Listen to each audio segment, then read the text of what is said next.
Hello दोस्तों, मैं रवि कुमार आपका अपना यूट्यूब चैनल पर स्वागत है। आज हम लोग हिस्ट्री लेंगे। हिस्ट्री का चैप्टर उसमें देखेंगे एक प्राचीन इतिहास, जिसमें हम लोग स्टार्ट करने वाले हैं सिंधु सभ्यता से। ये सिंधु सभ्यता जो है सो प्राचीन 4 सभ्यताओं में से है। एक तो है चीन की सभ्यता, एक है मिस्र की सभ्यता, एक है मेसोपोटामिया की सभ्यता और एक अपना रहा सिंधु सभ्यता, जिसका खोज भारत में किया गया था। ये आज बहुत सारे हिस्से सिंधु सभ्यता के हालांकि पाकिस्तान में है, लेकिन ये पहले पाकिस्तान 1947 से पहले ही इनको ढूंढा गया था। तो ये पाकिस्तान को तो रहा नहीं, हिंदुस्तान का रहा। जैसे इनका सबसे पहले हड़प्पा नगर का एक खोज किया गया था 1921 ईस्वी में दयाराम साहनी के द्वारा। पुरातत्वविद्ता थे ये लोग, तो उनके द्वारा खोजा गया। तो ये इन्हीं के नाम पे हड़प्पा सभ्यता भी बोला जाता है। हड़प्पा नगर का पहले उत्खनन कराया गया था। इस वजह से सिंधु सभ्यता को कई बुक्स में या ऐसे बोलते हैं जो हड़प्पा सभ्यता भी बोलते हैं, समझ गए। और अच्छा, इनको सिंधु सभ्यता क्यों कहा था? क्योंकि इनका जो ज़्यादातर शहर जो है सो सिंधु नदी किनारे है, जिसकी वजह से इन्हें सिंधु सभ्यता कहा था। इनका जो विकास देखा जाए तो मेन जो सिंधु नदी है, जो पाकिस्तान के लाइफलाइन कहा जाता है, वो जो भारत से गुजरती है, लेकिन पाकिस्तान को मेन नदी है, तो उसी के आसपास, उसी के इर्द गिर्द इन सभ्यता को विकास हुआ, जिसकी वजह से इन्हें सिंधु सभ्यता भी कहा जाता है। ठीक है, ये प्राचीन 4 सभ्यताओं में से एक है, ये भी ध्यान रखेंगे। मिस्र की सभ्यता नील नदी को देन कहा जाता है, मिस्र की सभ्यता। ठीक है, चीन की सभ्यता हांगहो नदी किनारे। मेसोपोटामिया में 3 आ जाते हैं, बेबीलोन, अक्कादियन और सुमेरियन की सभ्यता, ये सब आ जाते हैं। तो हम लोग को चर्चा करना है सिंधु सभ्यता। प्रत्येक जीव में कार्बन 12 और कार्बन 14 समान मात्रा में रहता है, लेकिन कार्बन 14 क्या होता है, धीरे धीरे क्षय होने लगता है। ठीक है, धीरे धीरे उनमें से घटना चालू कर देता है। तो उनके मात्रा के आधार पर कार्बन 12 की तुलना किया जाता है, जो नया पद्धति है, जिसको ये अमेरिका के वैज्ञानिक द्वारा खोजा गया था। इस पद्धति को जिसे कार्बन 14 विधि बोलते हैं, कार्बन 14 पद्धति, जिसके द्वारा इनका एज, कोई वस्तु का एज निकाला जाता है। तो यहाँ से जो पुरातत्व सामग्री जो मिला था, उनका जो उत्खनन करके तो रेडियो कार्बन 14 विधि द्वारा इनका पता लगा उम्र, तो ये बहुत प्राचीन निकला। सब वैज्ञानिक का अलग अलग मत है, लेकिन रेडियो कार्बन 14 जो विधि है, इनके द्वारा बहुत सारा वैज्ञानिक का एक मत है, जिसे ये सर्वमान्य है। ये 2400 ईसा पूर्व से 1700 ईसा पूर्व तक बताया गया जा चुका है। ठीक है, इसमें सिंधु सभ्यता को प्राक ऐतिहासिक, प्रोटो हिस्टोरिक और कांस्य ब्रॉन्ज युग में रखा गया है। क्योंकि प्राक ऐतिहासिक, जिसमें ऐसा इतिहास को बोलते हैं प्राक ऐतिहासिक, जिसको ना वो लिखा तो है लेकिन पढ़ा नहीं जा सका। इसका जो लिपि है वो बहुत चित्रात्मक है, लिखा गया लेकिन क्या लिखा है वो साइंटिस्ट लोग पढ़ नहीं पा रहे हैं। ठीक है ना, जैसे कि जेम्स प्रिंसेप जो हैं, जो मौर्य सम्राट जो अशोक हैं, उनकी लिपि को पढ़ चुके हैं, तो उनके बारे में बताया जा चुका है। लेकिन उनसे पहले वाला जो इतिहास है वो सब नहीं पढ़ा जा चुका, उसको प्राक इतिहास में रखते हैं। जो जिसका लिखित है, क्रमबद्ध है, उसको इतिहास में रखते हैं। तो ये प्राचीन प्राक ऐतिहासिक है, उसमें प्राचीन में से है। तो हम लोग का जो इतिहास कभी भी आरंभ होगा तो हम लोग को सिंधु सभ्यता से ही पढ़ना पड़ेगा। फिर होगा आपका सिंधु सभ्यता, उसके बाद आ जाएगा हम लोग का वैदिक काल, फिर आ जाएगा जो 1600 से 1000 ईस्वी तक है। फिर उत्तर वैदिक काल आ जाएगा, जो 1000 से 600 ईस्वी तक है, ईसा पूर्व। ये 1600 से 1000 ईसा पूर्व, फिर 1000 से 600 ईसा पूर्व, ये 1600 से 1000 ईसा पूर्व, इसको ऋग वैदिक काल भी बोलते हैं। ठीक है, उसके बाद उत्तर वैदिक काल में 3 जो हम लोग के 4 वेद हैं, उसमें से एक है ऋग्वेद, एक है यजुर्वेद, सामवेद, अथर्ववेद। तो ये तीनों का उत्तर वैदिक काल में निर्माण किया गया है।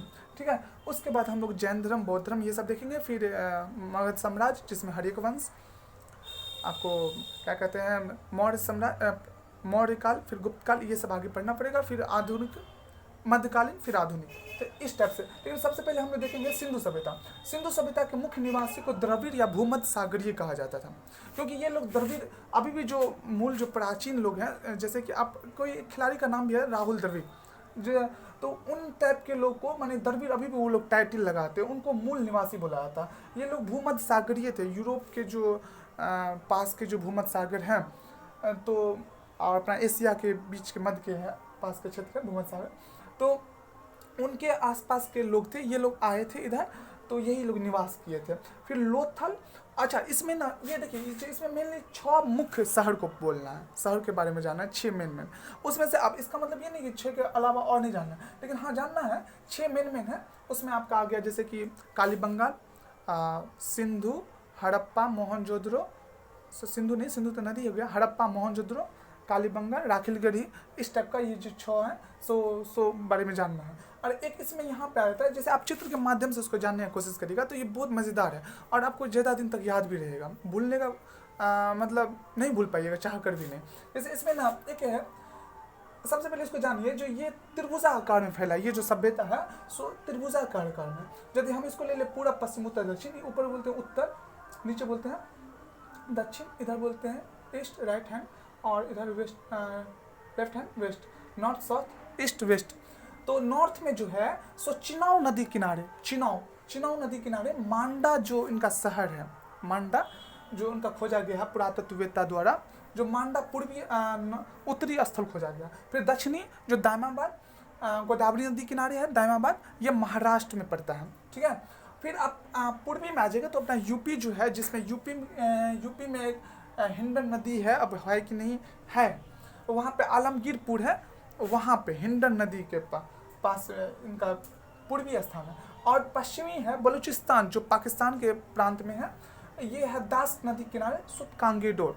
तो ये आपका जो उत्तर पूर्व पश्चिम ये है आपका मेन जगह, इनका विस्तार यहाँ तक फैला है। ये त्रिभुजाकार आकार का है, ये मेसोपोटामिया से करीब 20 गुना बड़ा है, आप सोच सकते हैं। फिर देखिए यहाँ पे बहुत अच्छा क्वेश्चन सब आता है, जैसे कि कुछ क्वेश्चन यहाँ पे आ जाएगा, जैसे लोथल को गोदी मतलब होता है, यहाँ इसमें गोदी का मतलब होता है जो बंदरगाह, सी पोर्ट, जहाँ पे जहाज आके रुकते हैं। तो ये सुतकांगेडोर जो दास नदी किनारे है, ये अरब सागर है ना इधर, तो ये आपको ना मकरान के एरिया में पड़ता है। तो ये ना सी पोर्ट है, बंदरगाह है, जिसको गोदी बोला जाता है। और एक यहाँ पे है लोथल, ये एक बार ऐसा के क्वेश्चन में भी आया था, लोथल ये नदी पूछ दिया था, लोथल किस नदी किनारे स्थित है, तो ध्यान रखिएगा ये कौन नदी किनारे है, तो ये भोगवा नदी किनारे था। और लोथल और ये जो सुतकांगेडोर है जो दास नदी किनारे है, ये 2 हड़प्पा सभ्यता के बंदरगाह हैं। अच्छा, इनमें ना ज़्यादातर शहर जो है ना 3-4 शहर है ना जो सिंधु नदी किनारे हैं, ये पाकिस्तान वाले क्षेत्र है, ये जो बॉर्डर है अपने इंडिया का, और ये पाकिस्तान वाले क्षेत्र, पाकिस्तान के जो इर्द गिर्द है वो 4 मेन, एक उसमें एक मोहनजोदड़ो भी है। सो मोहनजोदड़ो आपसे पूछा जाएगा मोहनजोदड़ो किस नदी किनारे है, तो सिंधु नदी किनारे। लेकिन हड़प्पा जो पूछा जाएगा तो रावी नदी किनारे है, तो पंजाब प्रांत में पड़ता है, पाकिस्तान वाले पंजाब प्रांत में। पंजाब के जो पश्चिमी, हम लोग के पास पूर्वी पंजाब है, पाकिस्तान के पास पश्चिमी पंजाब है, तो पश्चिमी पंजाब वाले क्षेत्र में यह आता है रावी नदी के किनारे है हड़प्पा, और इसी शहर का खोज किया गया था पहले, इसलिए इसको हड़प्पा सभ्यता भी बोला जाता है। इसमें यदि क्रमबद्ध देखेंगे तो झेलम, चिनाव, रावी, ब्यास, फिर सतलज, ये 5 नदी है, इसको पंच नदी भी बोला जाता है।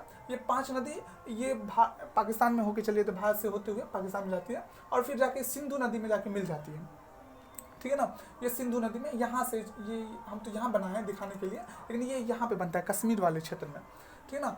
और इसी से एक जो सतलज नदी है, सतलुज भी कहीं लिखा रहता है, तो सतलुज नदी से सबसे बड़ा जो है नहर भी निकलता है, चैनल, जो जिसको बोलते हैं इंदिरा गांधी नहर, ये राजस्थान का लेफ्ट लाइन है। खैर हम लोग समझ रहे हैं ना, ये सिंधु सभ्यता का क्षेत्र, उसमें राजस्थान वाले क्षेत्र में कालीबंगा एक क्षेत्र है, जो हम आगे बताएंगे अभी। कालीबंगा क्षेत्र में अग्निकुंड के भी साक्ष्य मिले हैं, अग्निकुंड, इससे यहाँ पता चलता है ये लोग थोड़ा सा हो सकते हैं धार्मिक अनुष्ठान वाले होंगे, कुछ और काम कर सकते हैं, लेकिन ज़्यादातर अभी का जो स्थिति है और पहले जो मिला है, क्यों लिखित तो है नहीं, तो उनको तुलना करके ये लोग साइंटिस्ट लोग, पुरातत्ववेत्ता लोग ये कोशिश करते हैं जो उनके बारे में लिखें, और इसी आधार पर इतिहास लिखा जाता है। ये लोथल, अच्छा देखिए ये तो हम लोग हो चुका था, द्रविड़ और भूमध्य सागरीय लोग थे यहाँ के। लोथल और सुतकांगेडोर इस सभ्यता के बंदरगाह थे, जो बता चुके हम। यहाँ पे दास नदी किनारे है, और लोथल जो गुजरात में है, ये भी ध्यान रखिए, लोथल गुजरात में है, भोगवा नदी किनारे है। कौन सा नदी किनारे? भोगवा नदी किनारे, ठीक है ना, ये ध्यान रखिएगा। फिर आगे आ जाइए, फिर मोहनजोदड़ो से प्राप्त जो है स्नानागार एक बाथरूम जिसको कह रहे हैं, तो वो बड़ा, इसका प्रमुख, इस जो सभ्यता का सबसे बड़ा भवन कहा जाता है, स्मारक था। उसमें ना हमें लगता है जो बुक में भी है, जो उसमें ना धार्मिक अनुष्ठान के समय इनका शायद प्रयोग किया जाता होगा। अच्छा, अग्निकुंड के साक्ष्य लोथल में मिला है, और कालीबंगल जो राजस्थान में है, वहाँ पे इसका अग्निकुंड का साक्ष्य मिला। अच्छा, यहाँ पर एक चीज़ का और साक्ष्य मिला है, कहाँ थे, लोथल, मोहनजोदड़ो से, मोहनजोदड़ो कहाँ पे आ गई, ये यहाँ पर है मोहनजोदड़ो, सिंधु नदी किनारे, सिंधु नदी किनारे मोहनजोदड़ो है। तो सिंधु नदी किनारे मोहनजोदड़ो, सिंधु नदी से माने मोहनजोदड़ो से नर्तकी की एक कांस्य मूर्ति, कांस्य ब्रॉन्ज का मूर्ति मिला हुआ है। फिर मन के बनाने वाले कारखाने, जो मन के घड़ा, पोट घड़ा बनाने वाले लोथल और चनहुद्रो, चनहुद्रो भी ये यहीं पे है सिंधु नदी किनारे, सिंधु नदी किनारे चनहुद्रो है। वहाँ भी मन के बनाने वाले कारखाने प्राप्त हुए हैं। और कहाँ पे, लोथल में भी, लोथल जो भोगवा नदी किनारे है वहाँ भी।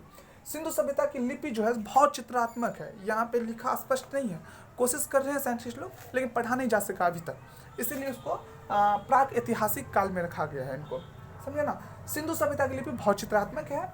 यहाँ के लोग मिठास के लिए शहद का प्रयोग करते थे। अभी ना आपके पास चीनी है, गुड़ है, बनाने के तरह तरह के प्रयोग है, लेकिन उस समय में ऐसा नहीं था। उस समय प्राकृतिक वस्तु पे ज़्यादा लोग निर्भर थे।